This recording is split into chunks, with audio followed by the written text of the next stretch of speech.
The Galactic Concord had fought many wars, but never one quite like the conflict with Earth. Humanity was a young species, barely a few centuries into spaceflight, yet their warriors fought with an aggression that made even the hardened warlords of the Zelvok hesitate. The war had ended years ago, with a fragile truce, one that many in the Concord still resented. The Zelvok, in particular, had been humiliated. Their fleet, once thought invincible, had been shattered in a single campaign against Earth's forces. Their Supreme War Council had sworn vengeance, even if open war was politically impossible. They waited, patient as ever, for an opportunity to strike back. That opportunity came in the form of a single, old human. The arrest. On the station Vok 17, orbiting a contested border world, a group of Zelvok enforcers stormed into a seedy spaceport cantina.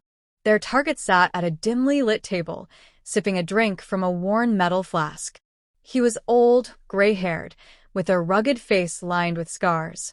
His clothes were simple, but something about the way he sat, the way he existed, made the enforcers hesitate. "Human," one of them barked in a guttural voice. "You are under arrest." The old man looked up, his deep-set eyes calm. He exhaled, then took another slow sip. "For what?" "Trespassing in restricted Concord space," the leader growled. "And war crimes." That got a few murmurs from the crowd. The old man just sighed and put down his flask. "War crimes? That's new." Before he could react, an enforcer jabbed a shock baton into his ribs. The charge sent a violent jolt through his body, forcing him to his knees. Even then, he didn't cry out. They shackled him in energy restraints and dragged him out of the cantina, ignoring the whispers of onlookers. The interrogation. They took him to an underground detention center on Phalos V, a remote world under Zelvok jurisdiction. The old man sat calmly in a cold metal chair, his wrists bound to the table. Across from him sat Commander Ralkoth, a decorated officer with a personal vendetta against humanity. Ralkoth studied the human's face. "Name?" The man raised an eyebrow. "I get the feeling you already know that." Ralkoth's mandibles twitched in irritation. He tapped a console, and a holographic profile appeared. It showed the human's name, past service records, and a long list of battles fought during the war. Name: Colonel Jonathan Kane. Service record: Terran Special Operations Command, TSOC. Notable engagements: Battle of Epsilon Eridani, Siege of Vortuga, the fall of Koresh Prime. Ralkoth's fingers curled. "You're a relic of the war. A remnant of a species that should have been crushed." Jonathan chuckled. "You're still sore about that, huh?" Ralkoth's eyes darkened. "You butchered thousands of my people." Kane tilted his head. "Funny. I remember it the other way around." Ralkoth slammed a fist onto the table. "You think this is a game, human? We will extract every piece of information from you. Your military codes, hidden bases, defense strategies, everything." Kane sighed. "You really have no idea who I am, do you?" Ralkoth sneered. "You're a soldier. A war criminal. Nothing more." Kane smiled, a slow, knowing smile. "The mistake." Hours passed.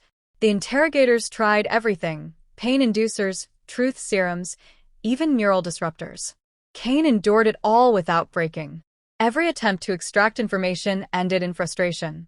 Then, a scientist rushed into the room, his face filled with terror. He whispered something into Ralkoth's ear. The commander froze, his mandibles quivering. Ralkoth turned back to Kane, his voice suddenly uncertain. "You're him?" Kane leaned forward slightly. "Took you long enough." The guards in the room stiffened. One of them swallowed nervously. Ralkoth looked at the scientist's datapad, scanning the files with growing dread. "Operative Ghost," his voice wavered. Jonathan Kane. A name they had dismissed as just another soldier. But Operative Ghost, that was a name whispered in fear among the Concord's military elite. Kane wasn't just a soldier. He was a legend.